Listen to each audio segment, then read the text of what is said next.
When I look at strengths for a leader, I like to look at the top 10 and the bottom 5. 1 through 5 are instinctive, natural, second nature. And then 6 through 10, we call those top drawer. You can develop them, they're there, and with a little bit of focus and effort, they can become strong as well. The bottom 5 are very often opposites of the top, and they represent certain gaps or blind spots or things you just don't naturally think about. Now, the solution is not to try to develop those bottom 5, but to be aware of them and then use your top 5 strengths to compensate. And in most cases, not only can you compensate, but by focusing on your top 5, it overcomes any kind of liability that you might have in those gaps. We've divided these strengths into 4 zones. These zones are common traits. We call them languages, and it's where you get your energy from. The first one on the upper left is blue. It's called relating. These are strengths that are instinctive around the nonverbal cues that make relationships work. The second one is motivating. That's red in the upper right. Those are instinctive about what engages individuals, how confident they are, how bought in they are, how ready they are, maybe how tired they are. And these strengths act as energy regulators, like a thermostat. The blue are more like energy readers, like a thermometer. The more strengths you have in the blue and the red, the more you get your energy interacting with people. Blue is more interpersonal, red is group social dynamic. It doesn't mean that you can't be outgoing. For example, I have 4 of my 5 strengths in the green and orange. Those are internal. And we call those introvert strengths. But I am what's called an outgoing introvert because of the drive I have, my curiosity, and my ability to engage in real time with other people. There can also be extroverts who are more private. They prefer interpersonal relationships than group dynamics. So that's just a general category, mainly to know where you're most fluent, what comes most natural to you, and where your energy comes from. There's another piece to this puzzle as well. We've used 2 different systems. One is the Gallup system, and they classify their strengths based on something called factor analysis. What factor analysis means is that when certain strengths show up together frequently, they put those in common categories. The other system we've used is called core clarity. Core clarity buckets these strengths based on what the internal activator is or the trigger is inside of you.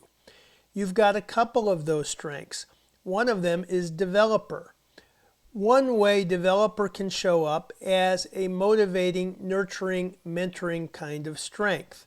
The other way it can show up is in that faithful friend and encouraging friend. Another chameleon strength, that's what we call those that can be in one of 2 categories, is responsibility. It can show up as either being more loyal or being more reliable. Now, when you fill out your genius paragraphs, we'll ask you which category it falls into.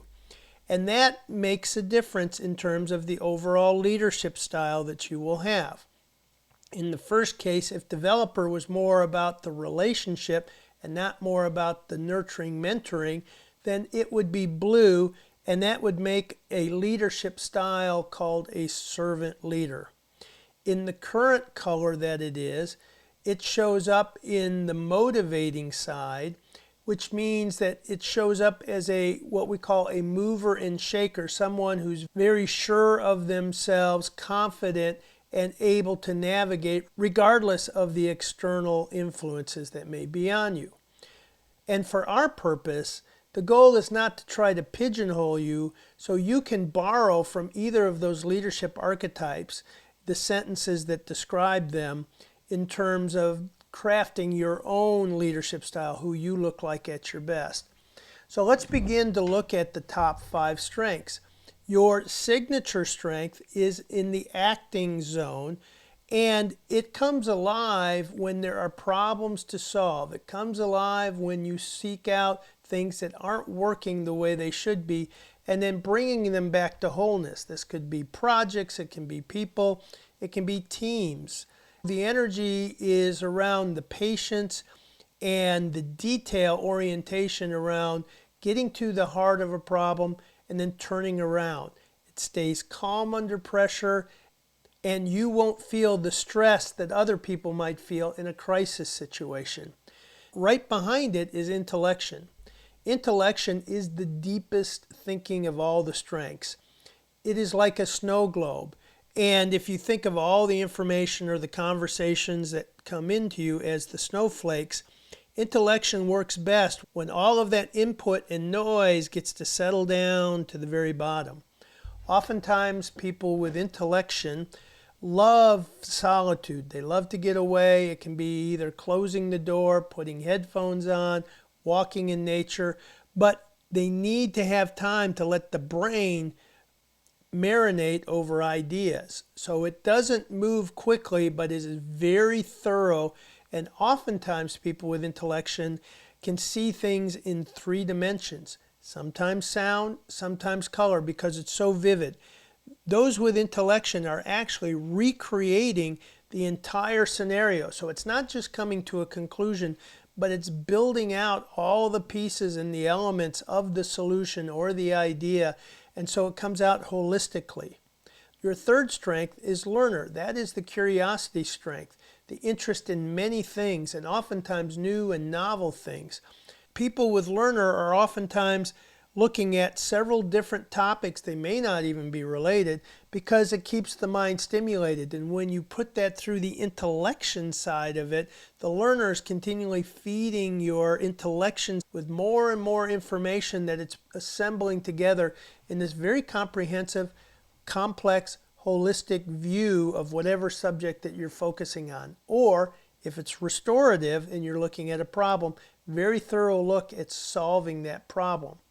The fourth strength is developer. Now again, this can be either in the relating zone or the motivating zone, but when I see learner together, the flip side of learning is teaching. Those who love to learn often like to share what they learn with others because it helps them learn better.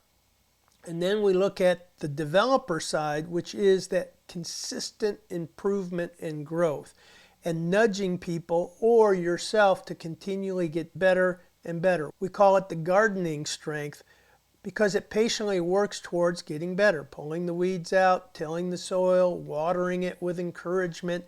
And when I see those two together, I naturally wonder if this person enjoys teaching and mentoring because that's a natural combination between the two of them. The fifth strength is belief, and belief is an acting strength, and what gives belief the energy to take action or the traction is being rooted in core values. So this strength looks for consistency and alignment around core principles and values, and it can stay very steady. This is a strength that's very resilient under pressure or crisis time as well because of the steadiness. When you add to it the restorative side of things, that is calm under pressure and crisis, this is a very interesting combination for somebody who can work in situations that are troubled, that need time, and need to look at root causes because of the complex problems that they're involved with to develop iterative solutions, continuous improvement. So it's a very fascinating combination. When we go down to number 6, responsibility, it can either fall into the acting zone because it may index towards being reliable, or the blue, the relating zone, because it tends to be more loyal. Both traits are in the strength, but we like to find out which one you index towards. When we add responsibility, that's a high sense of ownership. My word is my bond. And when you combine it with belief and have that principle base, that means when you say something's going to happen or you make a commitment, it's locked in because of that dual combination of a sense of ownership, and it's not just your word, it's a principle or it's a value that you hold that you follow through. It also means that you may hold others to similar standards of reliability or loyalty, and if they break your responsibility code of behavior, then you may move them outside your circle of trust. Responsibility is a deep bonding strength. Therefore, there's not as many people in because it's built on what we call the circle of trust. And that circle of trust is built on that loyalty, reliability side, and then you back it up with belief. So you may have some very strong expectations if people violate it, make promises to you, break loyalty, that you may vote them outside that circle of trust. They may not know why, but you can no longer trust them. Now, when we look at our strengths, there's two aspects of them. What's happening is it's the strongest elements of your brain that are firing, and so they have a magic side, that's the strength side of it, and they have a survival side, instincts. One of the things that responsibility has instincts around are people who are not reliable. We call it the slacker meter. And then you combine that with belief. When you are with somebody that you don't fully trust or can't count on, then that may cause you to feel like you've got to step up and fill the gap or micromanage them. Responsibility, developer, and restorative also means that when you're working with people who need help, you feel a high sense of ownership for them, so you stay very committed to them. This is something that's a strength, but you will have to watch out that you get so engaged with someone who needs help that it pulls you down. That's a boundary issue that people with this combination of strengths has to watch out for. Activity is the upside. All things are possible, can do, the encourager, the let's have fun strength. These traits work very well in groups that are growing and learning and trying to get better. You've got that can-do attitude, that nurturing, getting better, sense of ownership and loyalty, and then fixing problems, strong sense of conviction. It's a very strong combination for working with others who either need or want to get better. Your input strength allows you to become a subject matter expert on just about anything you choose. And oftentimes, those with input have artifacts, and those artifacts open up those moments of time. So we talk about how a picture is worth 1,000 words. For someone with input, an artifact is worth a day or a memory, a complete moment that comes back to you. That trait of input gives it some of its powerful magic that allows someone to become a subject matter expert and have recall of just about anything they've experienced in the past. The futuristic is your visionary, idealistic, seeing things that others can't see, and again, having that vision of a better future, and tied with restorative and how we can make today better or fix today, and then coupled with belief, there is this fresh idealism that you bring to situations of can do, better future, fix what's broken. All of those things are elements that you naturally bring to the table. And then we'll finish the top 10 with connectedness.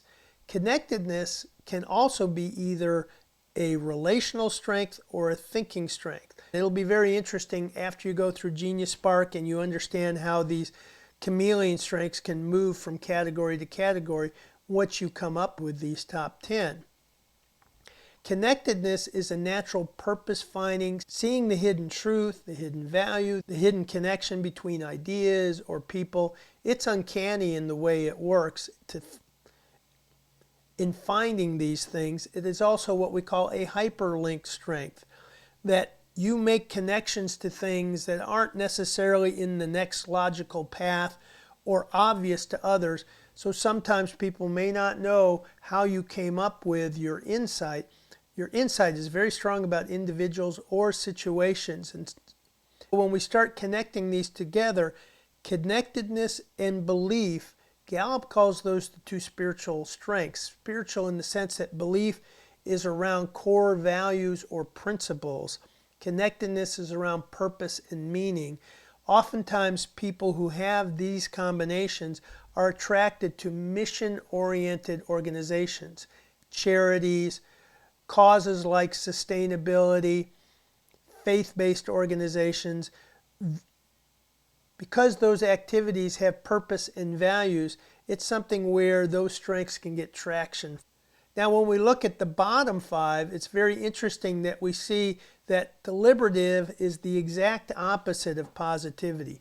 Deliberative naturally looks at what could go wrong, what probably will go wrong. It starts out with that slant on there's going to be a problem and my job is to find the problem. Positivity looks at what's possible, and you add that to futuristic, and it's looking at the what-if scenarios through that positive lens. Your motivating strengths are very much around influence and relationship. Command doesn't care about relationship, it just cares about results. So it's very direct. When we look at communication, oftentimes people with communications like to think aloud. With your intellection and your input, a lot of your thinking, you like to go deep into your mind and marinate internally before you communicate something. Activator is that sense of urgency, and with intellection and restorative, those strengths like to take their time to figure things out and get to root causes and not just act and figure it out as we go. And then finally, winning others over is that very outgoing, sales-oriented, everybody is my friend. And again, you have a very tight circle of friends based on those who are thoughtful and reliable and operate out of consistent behavior and core values. I hope this is helpful for you. The kind of environments and the kind of situations that you will enjoy that tap into your strengths are those that require a deep level of thinking, that are complex, that allow time to solve problems, that are not immediate, action-oriented, deadline-driven.